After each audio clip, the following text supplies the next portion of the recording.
Hey traders, it's Jonathan. So there's one thing that separates the traders who make it from the traders who get wiped out. And guys, nothing else matters. And here's the kicker. It's got nothing to do with that stock option you trade. It's got nothing to do with the next hot sector, the headline of the day, or whether you're long or short. It's about how you measure success. Because too many traders, they wrap themselves up in labels and they'll say, I'm a day trader. I only trade tech stocks, or I'm an options guy. So let me tell you something. The market, it doesn't care about your label. The only scorecard, guys, that matters is your account statement. That's the truth. You could trade the SPY, Tesla puts, Apple stock. It doesn't matter. If your P&L isn't moving in the right direction, the labels, they mean nothing. And this is where I see retail traders go wrong. Their goals. I had a trader with a $10,000 account tell me he wanted to make 75% a week. Sounds amazing, right? But do the math. If we compound that, that's almost $1 million in 3 years. But here's the problem. It's not reality. When your goals are unrealistic, two things are going to happen.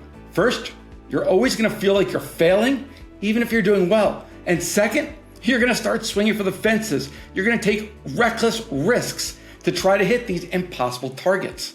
And that's why many traders blow up their accounts. So what should you do instead? Well, guys, start small, realistic checkpoints. If you're trading paper money, which I encourage you to do, make it your goal to hit $500 in a week. Do that consistently. Prove to yourself that you can make it happen. Then graduate to real money, maybe $100. Build from there. Slowly increase your size only after you've earned the right to trade bigger. Let me tell you why I believe in this so strongly, guys. I've run marathons, I've done an Ironman, and what I learned from endurance sports has everything to do with trading. So here you are. Imagine you're at mile 15 of a marathon. Your legs are heavy, you're hurting, and all you can think about is the fact that you've got 11 miles left. Even if you focus on the finish line, it feels impossible. That's where people quit. What I do instead is focus on the next mile or the next water station. Get to mile 16, get to mile 17, then get to 18. Break these into individual checkpoints. And then each time I hit a checkpoint, I feel stronger. My confidence grows. And before I know it, I'm at mile 24 and then I'm going to the finish line. Trading should work the exact same way. If you've got a $10,000 account, don't set your goals at $30,000 a month. That's fantasy land. Set your goals at $11,000, then $12,000, then $13,000. If you hit a setback, drop back to the $10,000. That's fine.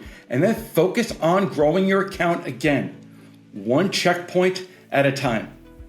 The traders I've seen succeed for the long term, guys, the ones I trust the most, they're obsessed with the process. They live and die by their P&L. They hold themselves accountable. They set small goals, they hit those goals, and they earn the right to move up. That is discipline. That willingness to grind one checkpoint at a time is what separates the finishers from the quitters. So guys, here's my challenge to you. Forget the fantasy goals, forget the fantasy numbers. Forget chasing somebody else's returns. See your next checkpoint. Small, realistic, achievable goals. Build confidence, build discipline, then move on. This is how you survive as a trader. This is how you win long term. So guys, if this resonates with you, I want to hear about it. Drop a comment, shoot a note down below, and tell me about your next checkpoint, because trading, like marathons, is one water station at a time. My name is Jonathan Rose, guys, and thank you for watching. If you want to go deeper, join us at investorplace.com/challenge 2025. It's the most cost-effective way to master the foundation of my strategy. You'll get the Basis Watch tool and connect with our Discord community. Keep your eyes on the markets, and remember, the creative trader wins.